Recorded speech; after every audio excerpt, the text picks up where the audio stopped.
Assalamualaikum warahmatullahi wabarakatuh. Bismillahirrahmanirrahim. Alhamdulillahilladzi arsala rasulahu bil huda wa dinil haqqi liyudhhirahu 'ala dini kulli wa kafa billahi shahida man yahdihillahu fa huwal muhtadi wa man yudlil fala tajida lahu waliyyan mursyida. Wassalatu wassalamu ala man ihtada al habibil mustafa wal mustafa habibina wa syafiina wa qurrati a'yunina wa karimina Muhammadin sallallahu alaihi wasallam wa ala alihi wasahbihi ajma'in. Jamaah puji syukur kehadirat Allah, salawat dan salam semoga terlimpah curah kepada Rasulullah Muhammad sallallahu alaihi wasallam. Bismillahirrahmanirrahim. La amala arja lil qabul. Kalau ada yang bawa kitabnya itu ada dua, itu ada yang lil qabul, ada yang lil qulub. La amala arja lil qabul min amalin yajibu anka syuhuduh wa yuhtaqaru indaka wujuduh. Kitab Ibnu Athaillah itu nasihat yang berbentuk syair dan kata-katanya itu klasik, Pak.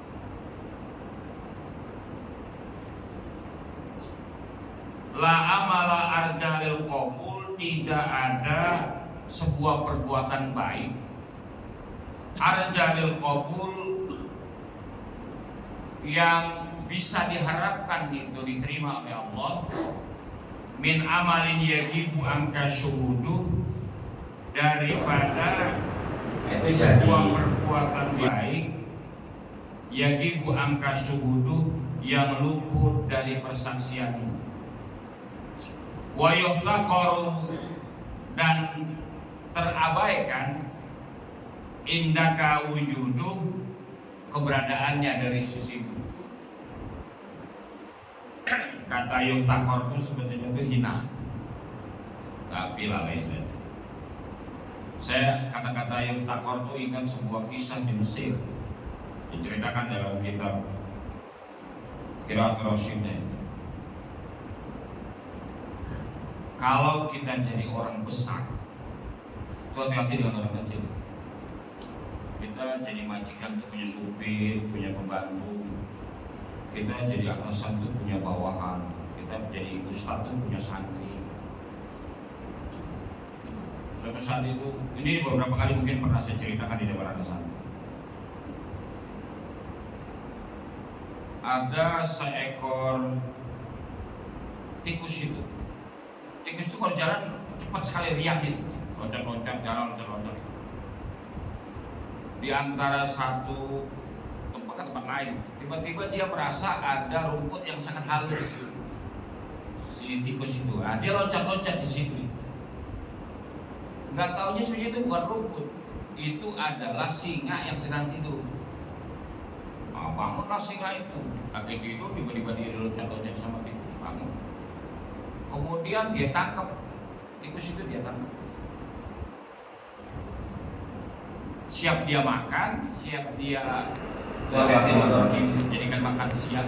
Kita jadi majikan, Fatan supir, punya pembantu. Dia tikus itu memohon, maaf Tuan Raja, saya nggak tahu, saya lagi main. Saya nggak tahu kalau ini ternyata Tuan Raja, kan Raja hutan itu. Hanya karena singa itu masih ngantuk, dilepaslah tikus itu.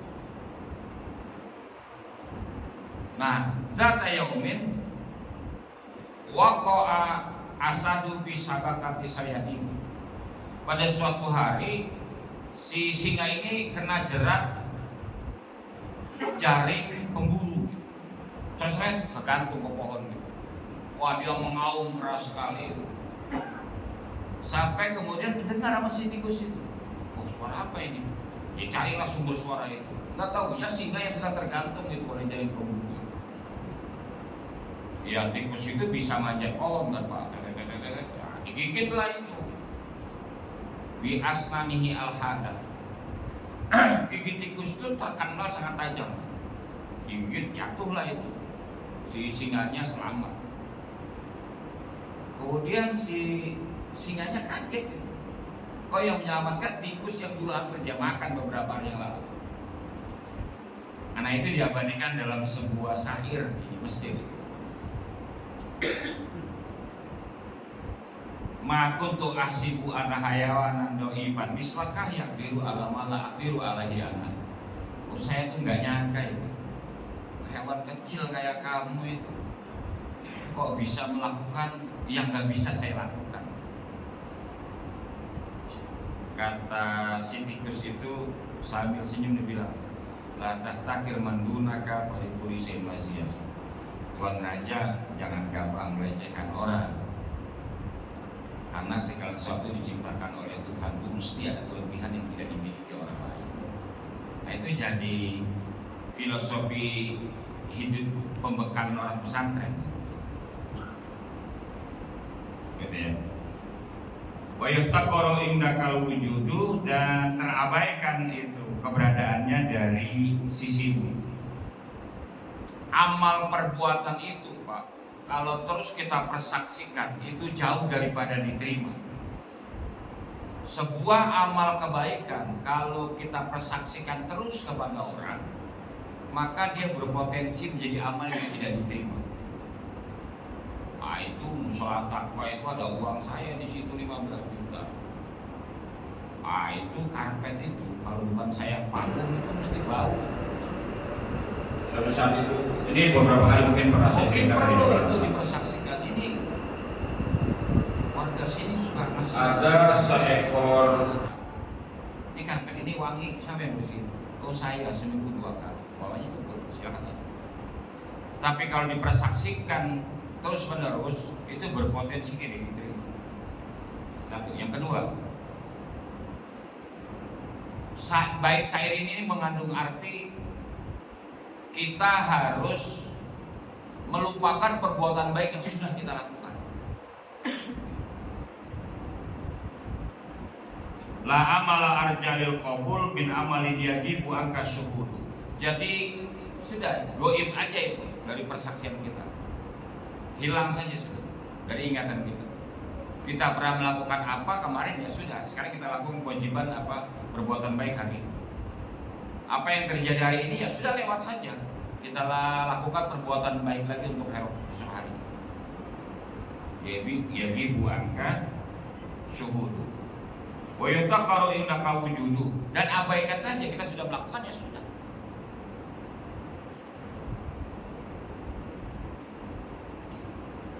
Jadi masuk dana santri ke rumah itu.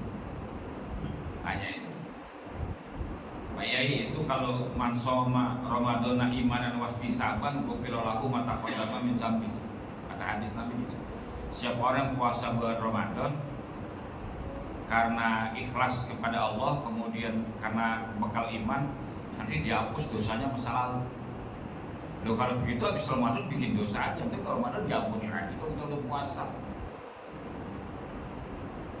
Pentingnya memahami sebuah ayat atau sebuah hadis dengan ilmu itu di situ. Soalnya kalau sisi terjemah itu benar begitu terjemahnya, tapi dari sisi pemahaman nggak begitu. Man soma Ramadana imanan wa ihtisaban ghufirallahu ma taqaddama min dzambi. Kata Nabi, siapa yang puasa di bulan Ramadan ikhlas karena Allah, juga berbekal iman, maka diampuni dosanya yang sudah lewat. Benar itu terjemahnya begitu, tapi pemahamannya tidak begitu. Siapa yang mempuasai Ramadan, berarti kalau Ramadan itu 1 bulan.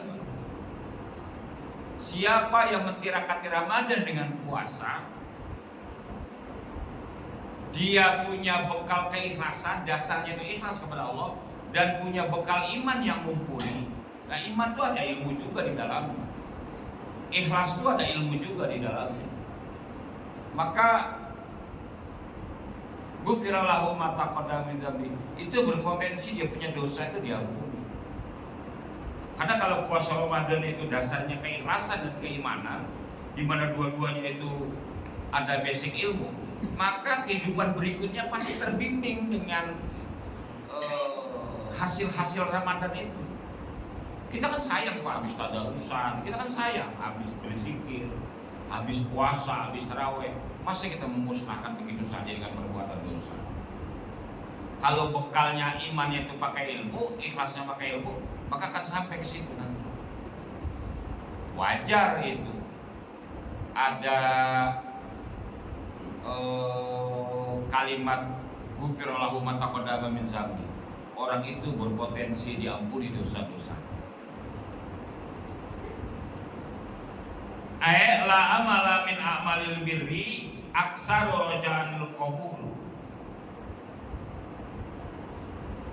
Li qabulillahi lahu wa fi nusratin lil qulub. Isaiah min amalin yajibu amka syuhudu.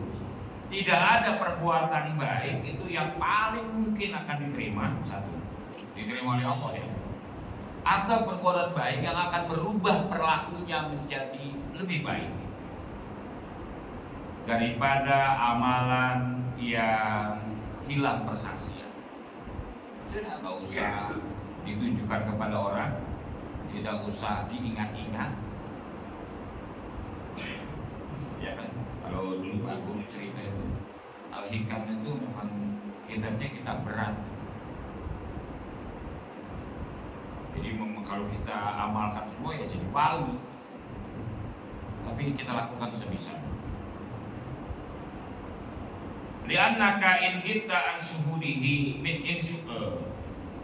Li'annaka in gibta an suhudi amalika faqad baqaita hinazaka bi rabbik. Karena kalau amal perbuatan itu sudah kita lupakan Pak keberadaannya, maka yang ada itu adalah ikatan kita kepada Gusti Allah.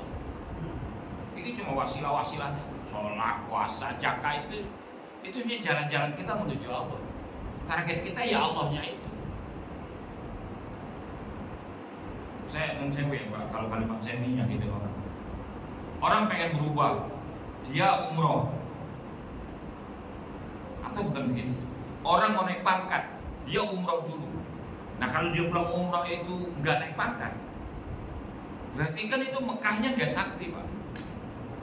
Itu berbahayanya. Non sewu ya Pak. Orang belum dikaruniai keturunan umpamanya. Orang belum ada anak. Langsung lah itu sama suami istri. Kemudian dia pergi umroh. Pulang dari umroh sebulan, 2 bulan, setahun, 2 tahun, kok belum dikasih anak? Berarti kan itu umrohnya nggak sakti Pak. Berarti kan doa di Ka'bah, doa di makam Rasul itu kan tidak mustajab seperti yang diceritakan oleh para kiai. Maka yang baik itu ya umroh saja itu atimu hajjah wal umroh kalilah. Mau umroh ya umroh karena Allah. Mau haji karena Allah. Anak-anak santri kan sering saya bilang, ada yang tanya Pak Kiai, saya nanti bulan depan umroh, mungkin nggak saya umroh berubah? Oh enggak. Yang bisa merubah kamu itu dirimu. Innallaha la yughayyiru ma biqaumin hatta yughayyiru ma bi anfusihim. Potensi perubahan itu dari diri kita, baru Allah kasih izin nanti. Ya mungkin kita juga sering lihat orang-orang yang mungkin karena kondisi. Bapak tahu nggak yang lebih akar tua? Ini kita lengkap ya Pak. Ibu paham nggak yang paling kita takut? Taraweh, puasa, sedekah, ini itu. Tapi kalau orang sofistik itu memahaminya begini. Tuhan yang kamu sembah di bulan Ramadan, ada Tuhan yang kamu tinggalkan di 11 bulan sebelumnya. Tuhan yang kamu kejar-kejar di bulan Ramadan adalah Tuhan yang akan kamu abaikan 11 bulan berikutnya. Wajar saja Ramadannya tak bermakna. Kan angker juga saya mungkin kalimat ini. Itu ya Pak ya.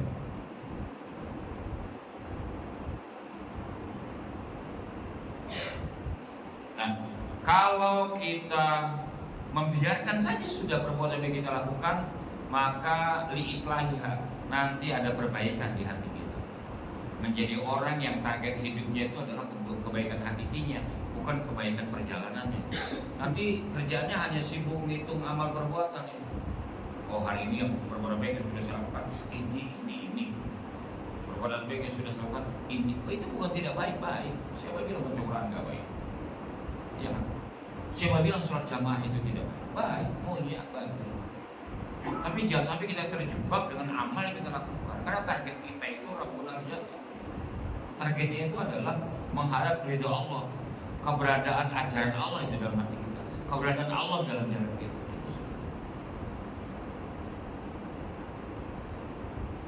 Makanya kalau kisah-kisah masa lalu itu kan ada orang contoh gini. Ini dalam cerita dalam kitab Ihya itu. Ada orang di neraka itu lagi disiksa kan, dipanggil sama Allah, sini kamu. Ditanya, kenapa kamu masuk neraka? Oh dulu itu, ya tentunya Allah tahu ya. Ditanya, kenapa kamu masuk neraka? Oh dulu waktu di dunia saya nggak mau ini ibadah, kalau disuruh ibadah saya nggak mau. Oh iya, sumpah ya wajar. Sudah kamu kembali sana ke neraka. Lari pak kenceng sekali deh. Ditanya, usir sih, kenapa kamu lari? Saya disuruh masuk neraka ya, terus cepat. Dulu waktu di dunia kalau disuruh sama kau aku nggak mau, suka lalai. Nah sekarang ini mumpung saya disuruh masuk neraka, saya cepat saja. Kata Allah, ya sudah, kamu masuk surga saja sana. Ada kisah-kisah begitu akan selalu ada dalam kitab suci. Gitu ya. Wasara wujudul amal muhtakiran indah. Maka amal ibadah itu abaikan saja yang sudah kita lakukan. Ya, ini kenapa?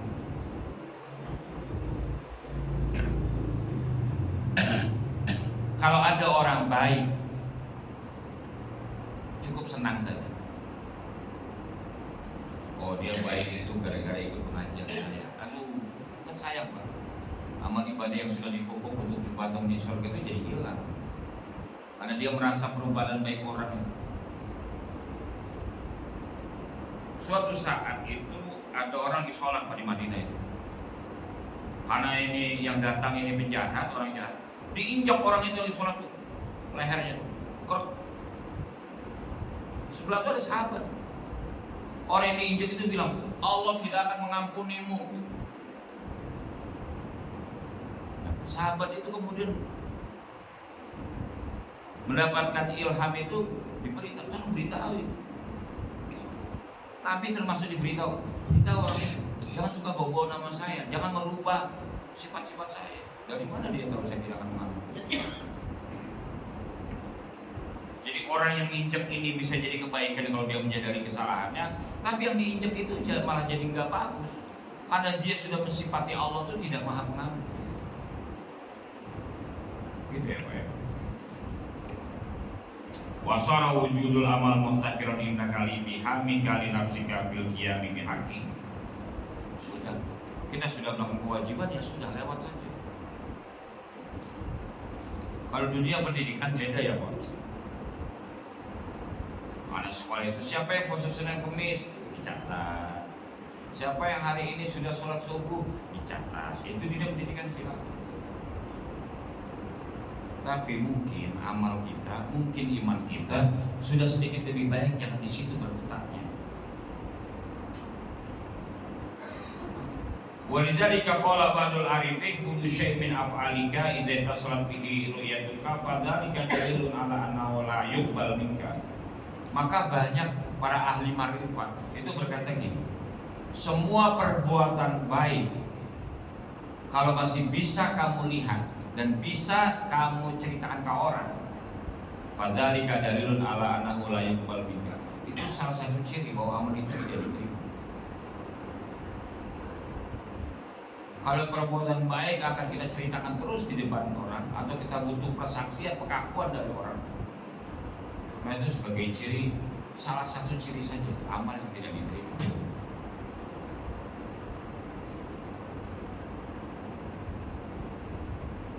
Li'ana maqbul marfu'un mughayyabun anka. Karena amal yang diterima itu sebetulnya itu sudah tidak ada lagi, sudah terangkat kepada Allah.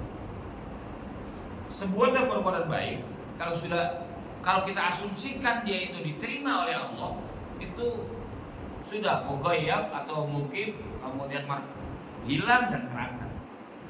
Barang hilang dan barang terangkat itu udah nggak bisa dilihat keberadaan dan kesaksian. Begitu Pak. Wa ma in qata'at anka ru'yatuka fadzalika dalilun 'alal qabuli yushiru ila qaulihi ta'ala. Maka perbuatan baik apapun yang sudah terputus dari persaksian, terputus dari melihat, terputus keberadaannya dan daya ingat kita, itu pertanda amal itu diterima. Maka gini Pak, kadang kita ingat kebaikan orang kepada kita, tapi dia sendiri itu udah lupa.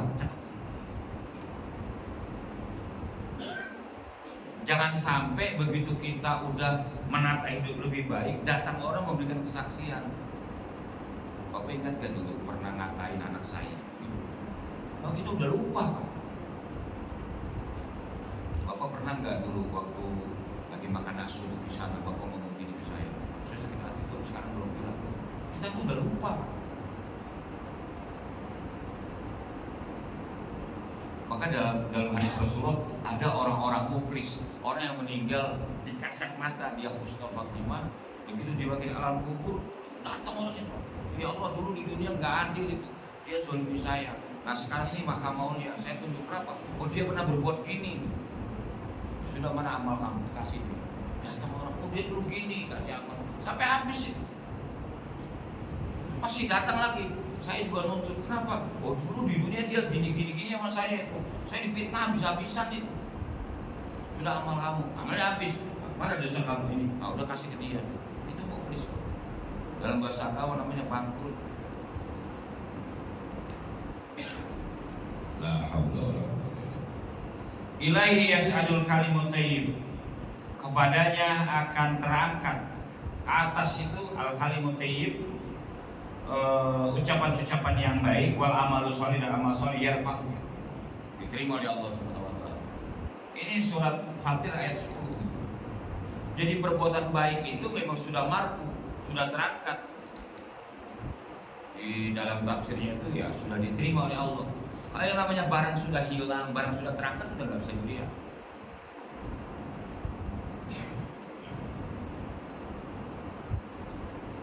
Bapak tahu itu perusahaan itu kalau nggak ada saya bangkrut itu. Bapak tahu si fulan kalau buat saya menyelamatkan gini, umpamanya gitu.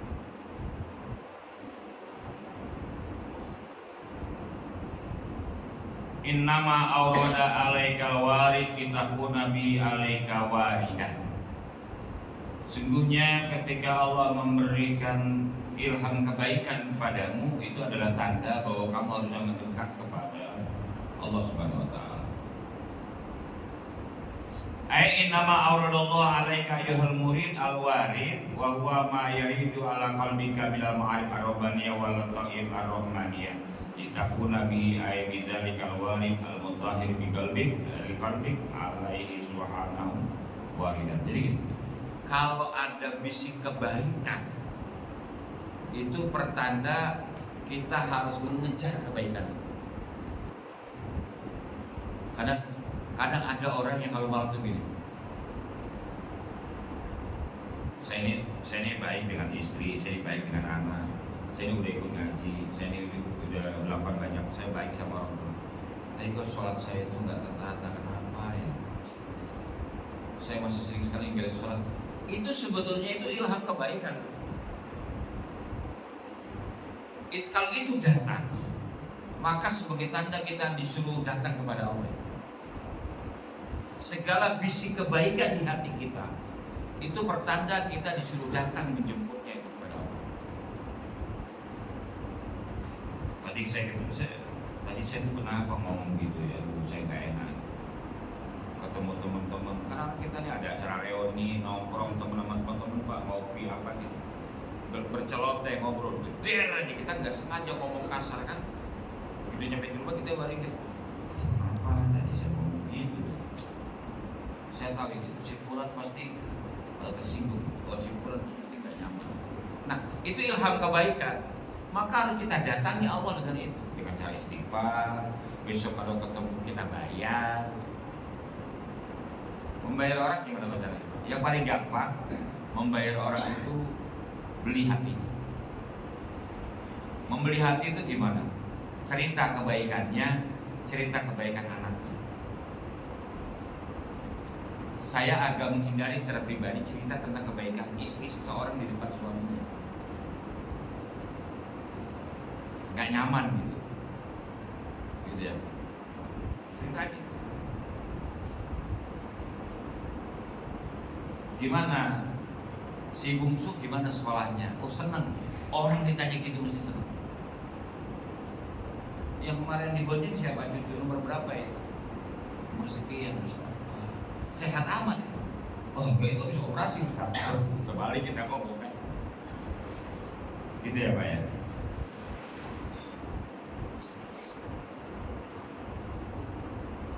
Wa huwa ma yaidu ala qalbika minal ma'arif ar-rabbaniyah. Ilham itu berbentuk apa yang terasa dalam hati kita itu kebaikan-kebaikan.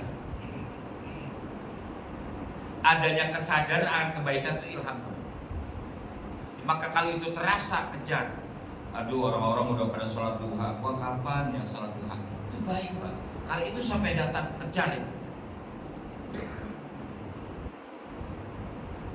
Orang tuh udah mulai gini-gini, kok saya belum. Kapan saya gini Pak? Itu ilham baik itu. Bisik-bisik dari Allah tuh baik itu. Kejar itu. Daripada kita hitung-hitung kebaikan kita. Saya bilang berapa kali tuh, kalau saya ngobrol sama Ustaz Misja itu, Yai kalau ke surga ajak saya. Oh saya juga gak pede-pede amat Pak masuk surga.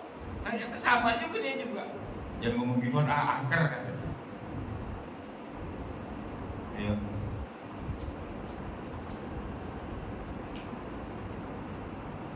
Ai bizalika al-warid al-mutahhirul qalbi. Itu ada proses akan terjadi pensucian hati manakala bisik kebaikan itu kita terima. Mungkin bukan bisik kalimatnya ya. Ada dorongan, ada pengakuan di hati kita akan sebuah kebaikan. Itu sebetulnya jalan atau cara Allah ini membersihkan kita dari sifat lalai, dari sifat takabur segala macam.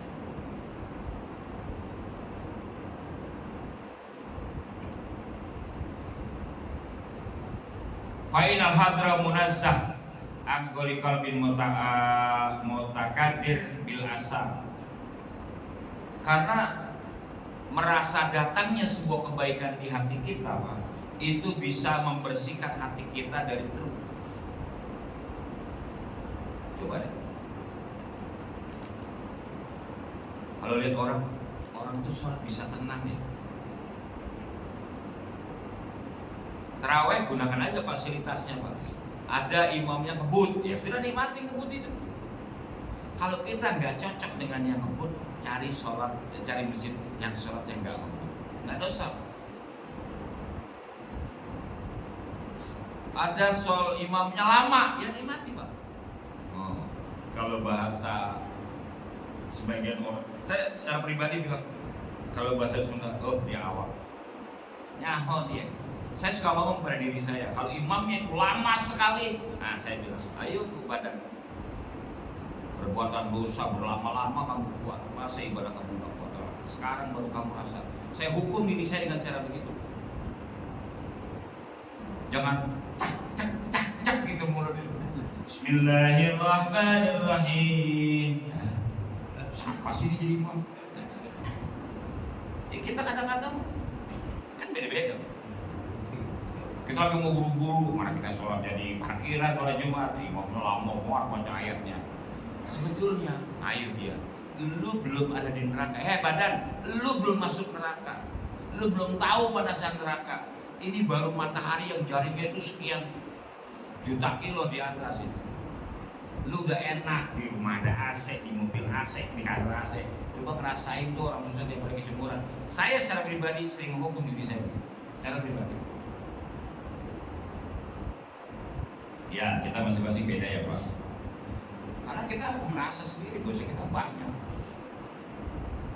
Ini Pak.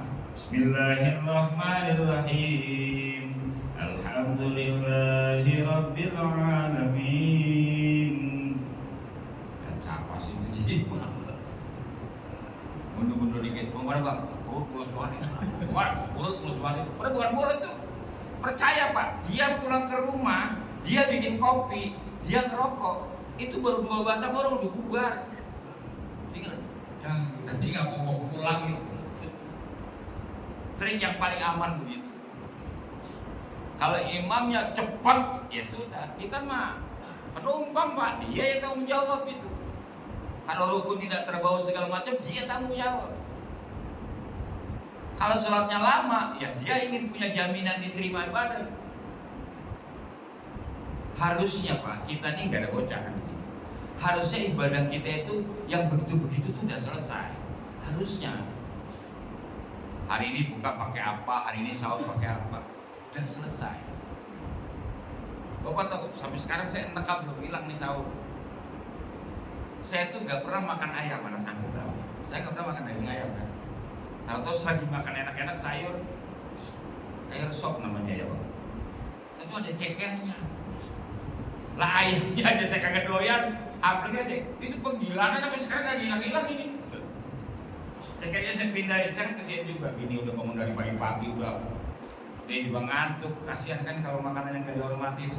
Itu ceker ayam Pak, saya pinggirin kata istri. Padahal sama bunda udah diberesin tuh. Dalam arti diberesin apa? Mesti banyak banget ceker di mangkok saya. Nah disingkirin. Saya nggak doyan begituan, daging nggak doyan, apalagi cekernya. Zaman dulu tahu lah. Kalau zaman dulu ayam nyekerin apaan? Jadi bahas Pak. Bang Sari tahu itu ayam. Kalau dulu ayam kakinya nyekerin apaan? Jadi saya ingatnya begitu aja. Apa sekarang enggak belum hilang-hilang ini? Ya jamaah sekalian yang dimuliakan Allah Subhanahu Wa Taala. Tapi sudah kita nikmati saja. Yang dimasak istri itu pasti cinta dan taat. Sudah gitu saja.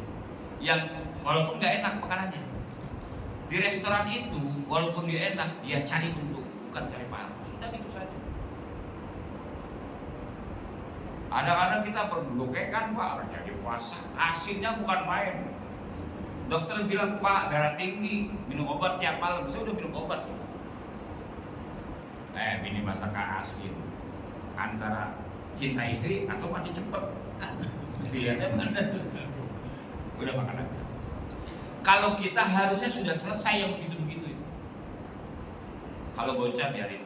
Termasuk imam yang begitu-begitu harusnya sudah selesai.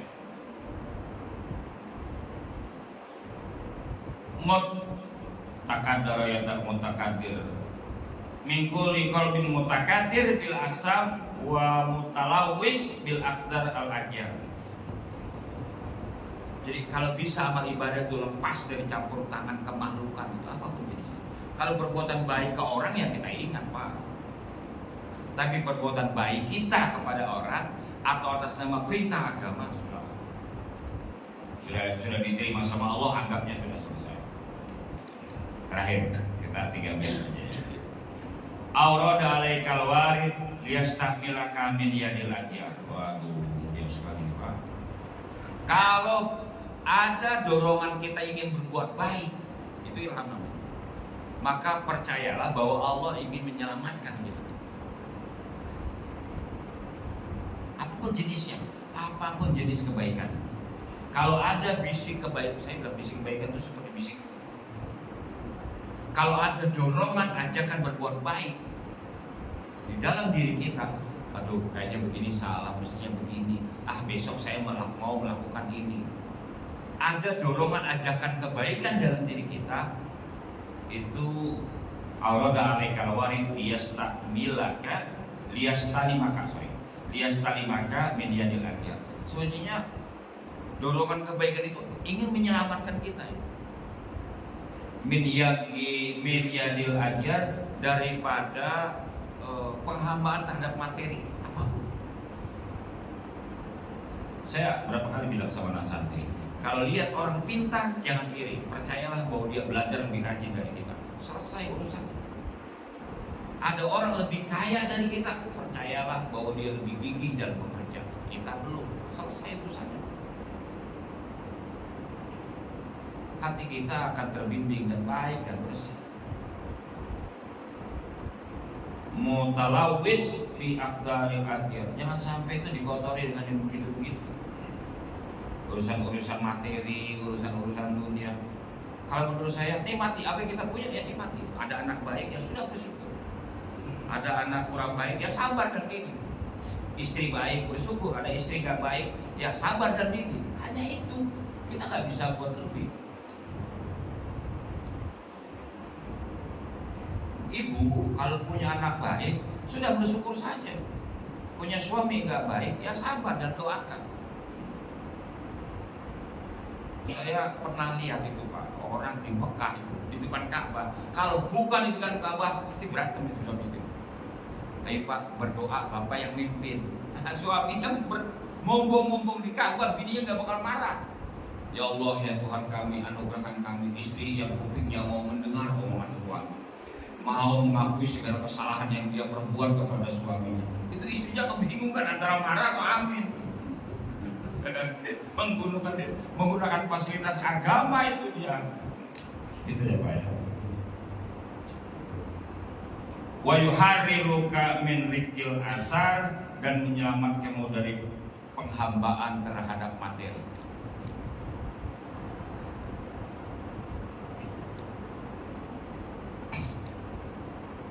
Ini Pak, jangan bergantung diri. Kalau ibna apa sekaliannya? Wa ma khalaqtul jinna wa insa illa liya'budun. Jadi proses penghambaan kita yang begini.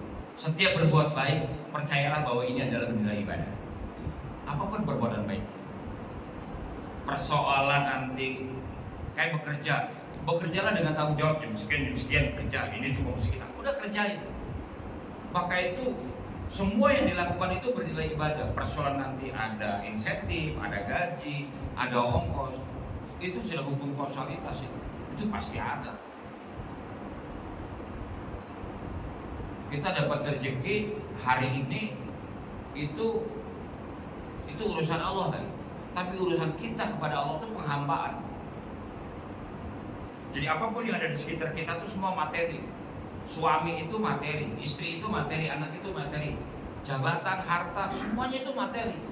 Jangan berhenti di situ, loncatin itu supaya kita sampai kepada Gusti Allah. Suatu ada orang datang ke rumah saya, Pak Ustaz, saya mau pinjam uang.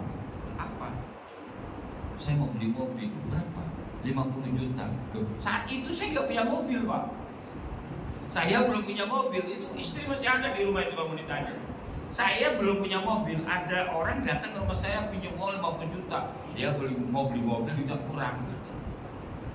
Kata saya sama istri, nah kalau gue punya mobil, punya lah gue yang beli. Gue juga perlu kan, anak 4 atau anak 2.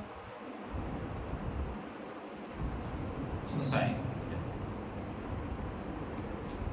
Kalau dorongan berbuat dan datang jemput, itu pertanda kita disuruh dekat kepada Allah. Kalau dorongan perbuatan baik datang, saya gunakan bahasa bisik deh ya, saya hindari betul sebetulnya. Kalau ada bisik kebaikan datang di nurani kita, datangnya Allah. Karena pada dasarnya dua hal, Allah minta kita datang kepadanya. Yang kedua, itu cara Allah ingin menyelamatkan kita dari hambaan atau perbudakan kita kepada mati. Yang terakhir, wa yuharriruka min rikil asar, dan membebaskanmu dari belenggu-belenggu. Ada nasihat sofistik itu. Kalau puasa Ramadan itu dasarnya keikhlasan dan keimanan, di mana dua-duanya itu aurada alaikal warid biyuhijaka min sijil wujudi. Jadi kalau ada bisik kebaikan, kita tuh suruh keluar dari penjara. Dan penjara sejatinya itu diri kita sendiri. Kita memagari kehidupan kita dengan banyak materi. Maka kalau ada bisik kebaikan, kita disuruh keluar itu dari penjara itu. Apapun yang membuat kita terikat. Maka ya, orang ini baik, besok tidak baik. Orang ini tidak baik, besok jadi baik. Selama kita tidak terikat dengan manusia, kita aman. Yang membuat kita aman, kita terikat dengan orang. Itu kata agama nggak boleh. Anggaplah manusia sebagai ciptaan Allah. Al-imanu yazid wa yanqus. Yang imannya pasti naik turun. Ini kecewa. Kalau kita berharap kebaikan sama orang, ini orang pasti baik. Nanti kalau dia nggak baik, kita kecewa. Ini orang jahat sekali, ini orang buruk ini. Tahu-tahu datang hidayah kepadanya, dia sangat baik kaget. Suatu saat saya kenal orang Pak, kalau ngobrol dengan saya cerita kekayaan, hanya kekayaannya itu SMA. Kalau ketemu dengan saya ya, saya orang apa adanya, sementara dia memang sangat kaya. Kalau ketemu itu cerita tentang orang tuanya. Suatu saat saya ketemu, membuat saya sadar bahwa Allah itu memang yang mengendalikan hidup orang. Begitu saya ketemu, saya beruntung pernah kenal dengan dia. Dulu waktu SMP, SMA kan bareng Pak, saya tinggal di asrama. Itu bukan hanya saya, sebagian persaksian mengatakan nggak suka dengan anak itu. Tapi itu kan proses pembelajaran. Begitu kami sudah ketemu, kami sudah berkeluarga segala macam, loh, saya beruntung sekali pernah kenal dengan orang itu. Cara bicaranya, cara menghargai orangnya. Nah, Ibnu Athaillah dalam kitabnya itu berpesan tentang penyikapan kita kepada ajakan-ajakan kebaikan yang muncul di hati kita. Ini Ramadan Pak, peluang orang untuk islah kepada dirinya, islah kepada diri kita. Berikanlah kebahagiaan sesungguhnya kepada hati kita, kebahagiaan agama, kebahagiaan dalam beragama, kebahagiaan dalam berkomunikasi kepada Gusti Allah. Beri hati dan jiwa kita perbaikan. Jangan dibiarkan begini terus jiwa kita. Bangga betapa hebatnya kita, bangga betapa solehnya kita, bangga betapa suksesnya. Itu penyakit yang harus disembuhkan. Ramadan ini adalah salah satu momentum terbaik. Komunikasi kita dengan istri, dengan anak, dengan teman, dengan tetangga, dengan keluarga besar. Ini momentumnya kita islah, perbaikan. Walaupun yang tadi saya selipkan itu layak jadi pikiran. Dari semua perbuatan baik apapun ibadah yang kita lakukan hari ini, percayakan Tuhan yang sedang kita kejar-kejar di Ramadan adalah Tuhan yang 11 bulan tidak pernah kita indahkan perintahnya.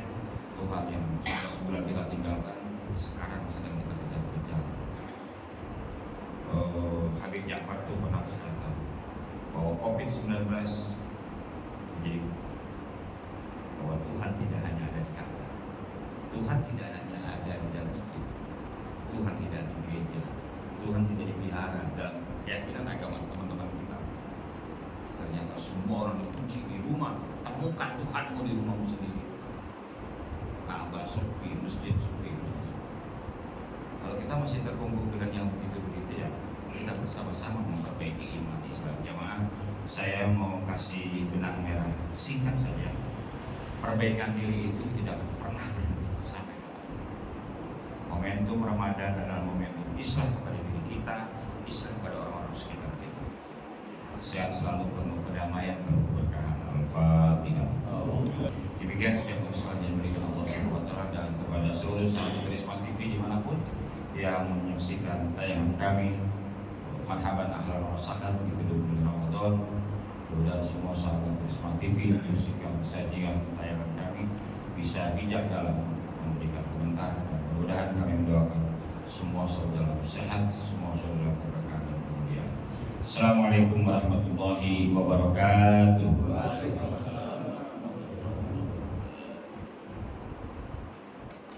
Gak ada nasi uduk ya. Shalla alaika ar-Rahmanu azka